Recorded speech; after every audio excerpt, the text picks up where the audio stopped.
Hare Krishna. Hare Krishna. Here we are again, 22nd Avenue, as promised. And we're still in our golden display here, right with Srila Prabhupada in the place where it all began. Anything you'd like to say about this beautiful place? That door over there is that's the door Prabhupada would come in and out of. Because if you see that, can you see that window? That's the courtyard, and then he'd walk across the courtyard to go to his apartment. So that door, and everyone would be waiting in matchless gifts, and then Prabhupada would come in.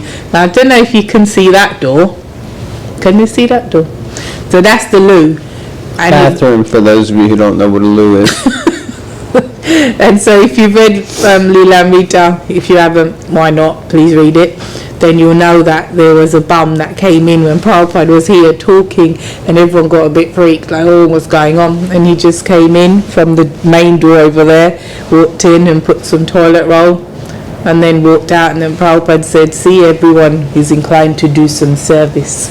It's a famous story, and that's the famous loo. So, alright. Jai, 22nd Avenue, Ki Jai, Matchless Gifts, Ki Jai, Srila Prabhupada, Ki Jai. And discovering how to put the heating on, Ki Jai. Jai, yeah, it made a big difference. We're probably going to start breaking into a sweat by the end of this thing. Canto 4, Chapter 11. Nope. Canto 4, Chapter 12, Text 11. Hari Hari. Om Namo Bhagavate Vasudevaya. Om Namo Bhagavate Vasudevaya. Om Namo Bhagavate Vasudevaya. Text 11. Dhruva Maharaj rendered devotional service unto the Supreme, the reservoir of everything, with unrelenting force. While carrying out his devotional service to the Lord, he could see that everything is situated in him only, and that he is situated in all living entities.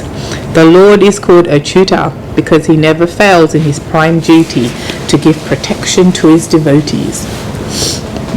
Purport. Not only did Dhruva Maharaj perform many sacrifices, but he carried on his transcendental occupation of engagement in the devotional service of the Lord.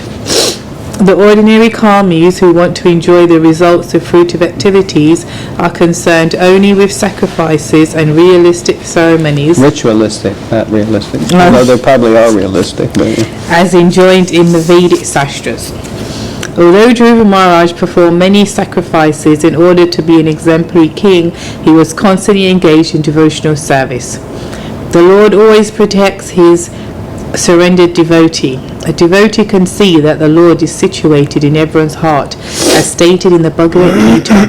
Ishvara sarva bhutanam hridhi deshe arjunan tishtati. Ordinary persons cannot understand how the Supreme Lord is situated in everyone's heart, but a devotee can actually see him. Not only can the devotee see him outwardly, but he can see him with spiritual vision. That everything is resting in the Supreme Personality of Godhead, as described in Bhagavad Gita. Matstani sarva bhutani. That is the vision of a Mahabhagavat. He sees everything others see, but instead of seeing merely the trees, the mountains, the cities, or the sky, he sees only his worshipful Supreme Personality of Godhead in everything, because everything is resting in him only. This is the vision of the Mahabhagavat. In summary, a Mahabhagavat, a highly elevated pure devotee, sees the Supreme Lord everywhere, as well as within the heart of everyone. This is possible for devotees who have developed elevated devotional service to the Lord. As stated in the Brahma Samhita, Pramanjana Charita Bhakti Vilochanena.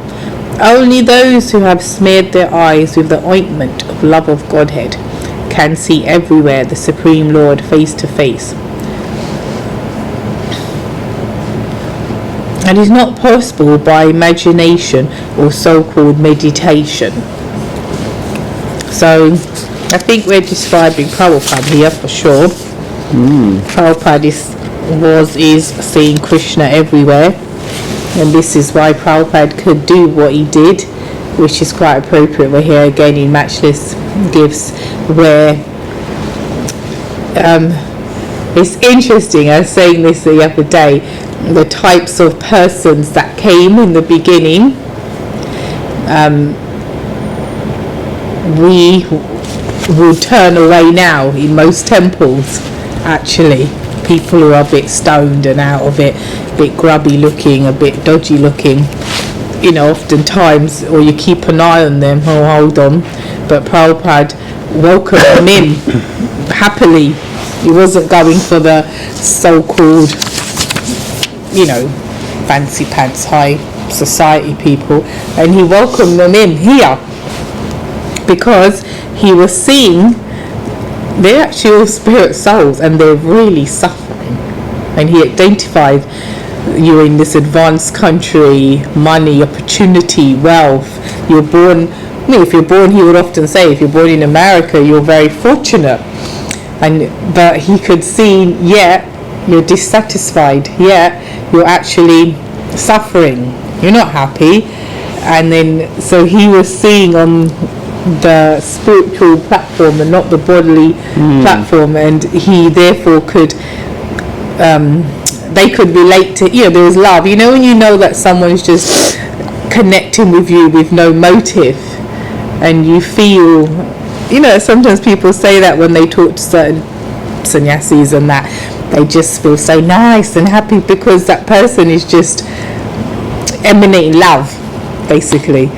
So that's what Prabhupada did, and and all those people that we kind of may say, maybe you shouldn't come in, or we don't want you here, or whatever, they become like the gurus and the senior devotees of today. Hare Krishna. It's like, well, there you go. Well, what would have happened? Because now when you see them in their present form, you're not going to say buzz off, we bow down to them, but we would have when we saw them the first time. Yeah, we should be careful to not judge a book by its cover, and try to see the spirit soul inside of each and every body. And treat each other and all souls with respect. It's not easy, actually. Not easy at all. Okay, text 12. Dhruva Maharaj was endowed with all godly qualities. He was very respectful to the devotees of the Supreme Lord and very kind to the poor and innocent, and he protected religious principles. With all these qualifications, he was considered to be the direct father of all the citizens. Purport. The personal qualities of Dhruva Maharaj described herein are the exemplary qualities of a saintly king. Not only a king, but also the leaders of a modern democratic or impersonal government must be qualified with all these godly characteristics. Then the citizens of the state can be happy. It is clearly stated here that the citizens thought of Dhruva Maharaj as their father. As a child depending on the able father is completely satisfied, so the citizens of the state, being protected by the state or the king, should remain satisfied in every respect. At the present moment, however, there is no guarantee by the government or even the primary necessities of life in the state. However, there is no guarantee by the government of even the primary necessities of life in the state, namely the protection of the lives and property of the citizens. Ain't it the truth, brothers and sisters? Yeah, so a good example. Often when we, at least when I think of the Dhruva pastime, mostly we think of the early pastime, his going to the forest, his getting the mercy. We don't think later how he was actually the emperor of the world. He was actually held a very high and exalted position and set a wonderful example as a ruler, as a king, or as a leader. Next paragraph. One word is very significant in this connection, Brahmanyam. Dhruva Maharaj was very devoted to the Brahmanas, who engage in the study of the Vedas and thereby know the Supreme Personality of Godhead. They are always busy propagating Krishna consciousness. The state should be very respectful to societies that distribute God consciousness all over the world. But unfortunately, at the present moment, there is no state or government support given to such movements. As for good qualities, it is very difficult to find anyone in state administration with any good qualities. The administrators simply sit in their administrative posts and say no to every request, as if they were paid to say no to the citizens. Another word, Dina Vatsalam, is very significant also. The state head should be very kind to the innocent. Unfortunately, in this age, the state agents and the presidents draw good salaries from the state, and they pose themselves as very pious. But they allow the running of slaughterhouses, where innocent animals are killed. If we try to compare the godly qualities of Dhruva Maharaj to the qualities of modern statesmen, we can see that there is no actual comparison. Dhruva Maharaj was present in the Satya Yuga, as will be clear from the next verses. He was the ideal king in Satya Yuga. The government administration in the present age, Kali Yuga, is bereft of all good qualities. Godly qualities. Godly qualities. Considering all these points, the people today have no alternative but to take to Krishna consciousness for protection of religion, life and property. What does that mean?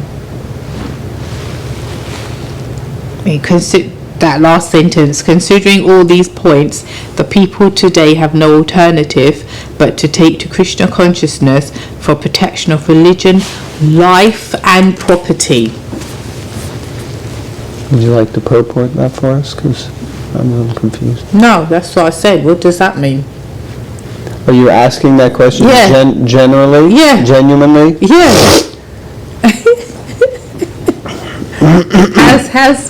First of all, because it says the people of today have no alternative, so I was thinking most people will think, I've got an alternative, and it definitely ain't Krishna consciousness. No one's thinking, oh yeah, the people. I think everyone would agree governments are corrupt. So I think whether you're Krishna conscious or Hindu or Muslim or Jain or humanist or whatever, or even atheists, I think we can all fairly say, apart from those who are in government, they wouldn't agree, but they might if they're honest.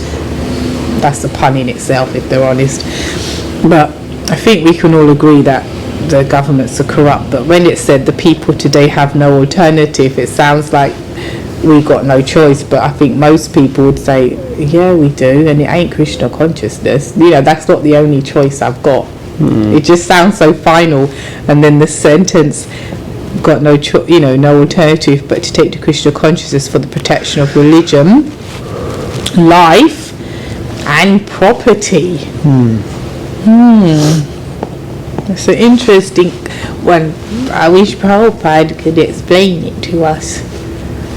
Well, I'm sure if you open your heart, he will. Yes. I mean, for me, it means, what I understood is it's not like an order or a definitive statement in the sense that I understood it from you, but Prabhupada, after explaining everything about the state of leaders, especially in Kali Yuga, he says basically, so that's the fact, so it doesn't really leave much alternative other than to take shelter of Krishna.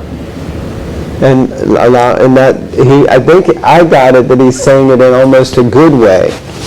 Okay. Because the leaders are so useless and they're not offering shelter, it leaves us in an unsheltered condition where we go looking. Whereas if you were in a condition where everything was being taken care of, everything was nice and fine and hunky-dory, as they say, then you would be a little bit complacent. So in this situation, it's like, yeah, things are so bad that really the only alternative is that we have to take shelter of Krishna. And as far as for religion, because certainly the leaders of today are not promoting religion, most of them. Life, they may say they're doing things to help extend the length of your life, but simultaneously many things are being endorsed that are shortening the length of our life at the same time. And property means that they could just come and usurp your property at any point. Yeah, yeah. Just take whatever they want away from you if they wanted to, and you're not going to really be able to do much against it. Yeah, you know? yeah. So so it's kind of like that, I think. Yeah, it's scary. Actually, I saw something in the news recently, someone, we don't need to name who, but someone well-known, outspoken, and then they said that their bank accounts or something got frozen, and they were like, huh? And then they were looking into it in this country. I mean, no, England, for us in England, in jolly England, where you think these things don't happen. And then